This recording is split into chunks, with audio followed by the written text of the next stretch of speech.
ভালো লাগছে এবং খুব এক্সাইটেড। দিনে আমি ছিলাম, বাট মাঝখানে 2 বছর গ্যাপ হয়েছে বিকজ অফ আমি ব্যস্ত ছিলাম।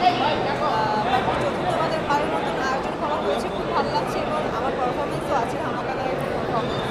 তো সব মিলিয়ে এত বড় সড়ো একটা আয়োজন আমার কাছে মনে হয় যে অন্য কোনো অ্যাওয়ার্ড প্রোগ্রামের থেকে ছোট কোনো কিছু না। বারফা এমন একটি পর্যায়ে যাবে যেটা আসলে আমরা আমাদের সকলকেই আসলে ছাপিয়ে যাবে। তো খুব ভালো লাগছে। এবারে পারফরমেন্সটা কোন কেন্দ্রিক হবে, ভিন্নতা থাকবে কিনা? প্রতিবারই থেকে পূজাচেরি স্টেজ পারফরমেন্সগুলো ভিন্নতা থাকে একটা থেকে অন্যটা, সো এবারে কেমন চমক থাকবে আসলে? ভিন্নতা আসলে আমি চাই কখনো আমার ক্যারেক্টার, আমার সিনেমার ক্যারেক্টার কিংবা আমি আমার কস্টিউম, আমার গেট আপ, আমার সব কিছুর জন্য একটা থেকে আরেকটা ভিন্ন থাকে। চেষ্টা করেছিও যে ভিন্নতা আনার। তো দেখা যাক, ওয়েট করেন, অবশ্যই দেখতে পাবেন। ঈদের সিনেমা নিয়ে যদি একটু জানতে চাই, ঈদের সিনেমা আসছে, আসলে সব কিছু মিলিয়ে কেমন লাগছে এবং কেমন হবে আসলে? আসলে ঈদে সিনেমা বলতে আমার যখনই সিনেমা রিলিজ হয় তখনই খুব ভালো লাগে, আর যদি সেটা হয় ঈদ, তো ওটা তো আরও মানে ভালো লাগার জায়গাটা অন্যরকম বাড়িয়ে দেয়। তো ঈদে আমার টগর সিনেমাটি আসছে, খুব ভালো লাগছে এবং খুব এক্সাইটেড বিকজ অফ আমাদের মুভির প্রত্যেকটা গান বলি, প্রত্যেকটা যেটা আসলে মেক করা হচ্ছে, ট্রেলার, টিজার কিংবা যেগুলো আসবে, পোস্টার, সবগুলো একটা মানে বুম টাইপের কিছু। তো খুব এক্সাইটেড। যতক্ষণ পর্যন্ত আপনাদেরকে না দেখানো হয় ততক্ষণ পর্যন্ত আসলে রাত 3টা-4টা বেজে যায়, ঘুম হয় না। যখন আপনারা দেখবেন তখন আসলে মনে হয় শান্তি মতো একটু প্রপার ঘুম দিতে পারবেন।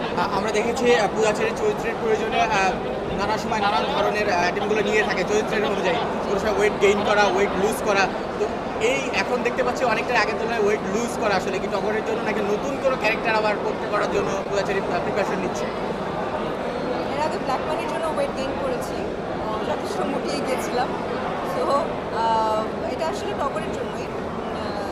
যেই কাজগুলো আসলে আমি করি, যখন যেই কাজগুলো করি সেটাতেই আসলে মগ্ন থাকে। আমি একটার মধ্যে আরেকটা কাজ নিতে পারি এবং নিলেও আমার মাথায় ওটা ঢুকে না। সো আমি একটা কাজে ফোকাস থাকি। সো এখন যেহেতু টগর সিনেমা কেন্দ্রিক আছে, সো টগরের জন্যই এখন আসলে একটু ওয়েট লুজ করেছি। আপু, যদি এবার একটু জানতে চাই যে সেলিব্রিটি যে চ্যাম্পিয়ন্স ট্রফিটা হয়ে গেল, রাজভাইয়ের টিমটা চ্যাম্পিয়ন হয়েছে, আমরা প্রত্যাশা করেছিলাম এবারে হয়তো আপনাকে পাবো, সেখানে পাইনি, আসলে কারণটা কি? দেখুন, আমার সরাসরি আমি একটা কথা বলি, আমি যেটা পারি আমি সেটাই করি। আমি নাচতে পারি, আমি নাচ করি। আমি অভিনয় মোটামুটি একটু চেষ্টা করতে পারি, অভিনয় করি। কিংবা কথা বলতে দিলে একটু কথা বলতে পারি, ওটা করি। আমি ক্রিকেট খেলতে পারি না, তো আমি কেন ওখানে যাবো? যেটা পারি না সেটা কেন করবো? তো আমার কাছে মনে হয় যে যখন যেটা পারবো কিংবা প্রপারলি আপনাদেরকে দেখাতে পারবো, অডিয়েন্সদেরকে দেখাতে পারবো, সেটা আসলে করবো। আর যেটা না পারি সেটা করে আসলে ট্রোল হয়ে লাভ নেই। তো আমি যেটা পারি না সেটা করতে যাওয়ার চেষ্টা করি। সর্বশেষ জানতে চাইবো, যেহেতু এবারে ঈদে আপনার টগর আসছে, বাকি অন্যান্য শাকিব ভাই থেকে আরও শুভ ভাই থেকে নানা জনের ছবি আসছে, আসলে এবারের ঈদটা, গতবার ঈদটা দেখেছেন 5টা ছবি দারুণ গিয়েছে, আসলে জমজমাট ছিল। এবারের ঈদটা কেমন জমজমাট হবে বলে আশা করছেন? আমার কাছে মনে হয়, আমার কাছে কি সবার কাছেই মনে হয় যে এবারের ঈদও খুব জমজমাট যাবে, কারণ প্রত্যেকটা সিনেমা খুব জমজমাট। শাকিব ভাইয়ের কথা থেকে শুরু করলে আরিফিন শুভ ভাইয়ের সিনেমা আসছে, আমাদের সিনেমা আসছে, যেটা কিনা আসলে আমার বিপরীতে আছে আদর বাজার। তো সব মুভিগুলোই আসলে জমজমাট। ঈদ মানেই জমজমাট, ঈদ মানেই জমজমাট। Thank you so much. Thank you.